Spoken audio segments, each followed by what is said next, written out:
আসসালামু আলাইকুম সবাইকে। কেমন আছেন সবাই? আশা করি সবাই ভালো আছেন। আলহামদুলিল্লাহ আমিও ভালো আছি। তো এই যে একদম রেডি হয়ে নিয়েছি, এখন যাব লালনের মেলায়।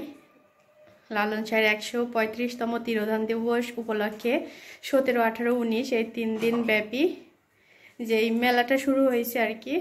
তো আজকে ফার্স্ট দিন, শুক্রবার 17 তারিখ। তো এখন যাব, এখন এই তো 5টা বাজে, এখন আমরা রওনা দিব। এখন যাইতে দেখি কতক্ষণ লাগে আর কি। তো ওখানে যে শেয়ার করব, আশা করি আপনাদের কাছে ভালো লাগবে। এই যে বস রেডি, এখন 2 জন রওনা দিব। আমরা কিন্তু লালনের মাজারের প্রায় কাছেই চলে আসছি। তো ভেতরের দিকে আর যাইতে দিচ্ছে না বাইক নিয়ে, যেহেতু মানুষের প্রচণ্ড চাপ, এই জন্য এখানে গাড়িটা পার্কিং করতে হবে।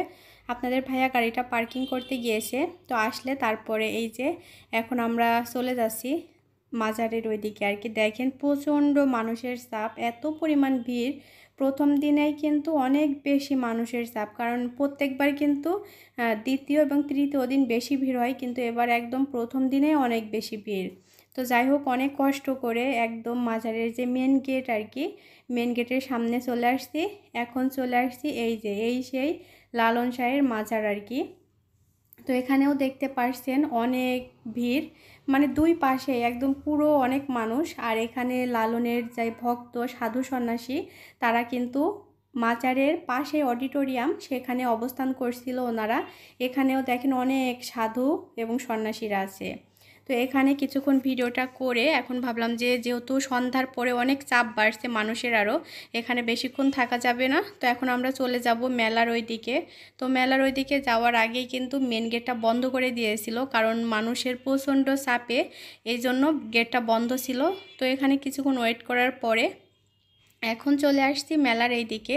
তো আসতেই এই যে সামনে যে দোকানগুলো, এগুলোতে দেখেন একদম একতারা, তারপরে আপনার বাঁশের বেতের যে জিনিস, সেগুলো কিন্তু খুব সুন্দর ছিল। আর পাশে এই যে এখানে হচ্ছিল গানের অনুষ্ঠান, কিন্তু ওইদিকে যাওয়ার আর সাহস করি নাই, কারণ দেখেন কি পরিমাণ যে ভিড়। এই জন্য আর ওইদিকে না যেয়ে ভাবলাম যে একদম মেলার এদিকেই চলে আসছি। এখানে এসে কয়েকটা দোকান ঘুরি। তো এখান থেকে আমার একটা ক্লিপ ভালো লেগেছিল, তো ভাবলাম যে এখান থেকে একটা ক্লিপ নিব। আর এখানে অনেক সব জিনিসই কিন্তু আছে, দেখেন একদম সব জিনিস, কি বলবো, শুধু সবজি এখানে পাওয়া যায় না, সবজির পাশাপাশি সব ধরনের জিনিসপত্রই কিন্তু এখানে আছে। মেয়েদের কসমেটিক্স থেকে শুরু করে রান্নাঘরের অনেক জিনিসপত্র। তো এখান থেকে ভাবলাম একটা লেবু শরবত খাই ঠান্ডা ঠান্ডা, তাহলে ভালো লাগবে। এই যে এখান থেকে নিয়েছিলাম ডিমের চপ এবং চিংড়ির চপ। এই চপটা খেয়ে তারপরে লেবু শরবতটা খাওয়ার পরে এখন একটু ভালো লাগছে। যেহেতু মানুষের প্রচণ্ড চাপ, তার সঙ্গে অনেক গরম, তাই আর কিছুই ভাল লাগছিল না। কিছুক্ষণ এখানে দাঁড়িয়ে একটু মানে শান্তি পাইলাম। তারপরে এই যে এখান থেকে ভাবলাম যে চানাচুর আর ছোলা দিয়ে মাখানোটা খুবই ভালো লাগে। তো এখান থেকে ছোলা আর চানাচুর মাখাটা নিয়ে এখন এই যে খাঁচা, দেখতে পারছেন যে আমি অনেক বেশি ঘেমে একদম অবস্থা খারাপ। আমি ভাবি নাই যে প্রথম দিনে এত বেশি ভিড় হবে। আসলে ভিড় হওয়ারও একটা কারণ আছে, কারণ এবার হচ্ছে লালন সাইজি যে অনুষ্ঠানটা, এটা কিন্তু জাতীয় পর্যায়ে হয়েছে, আর প্রচার অনেক বেশি হয়েছে। আর পড়ে গিয়েছে শুক্রবার, 17 তারিখ।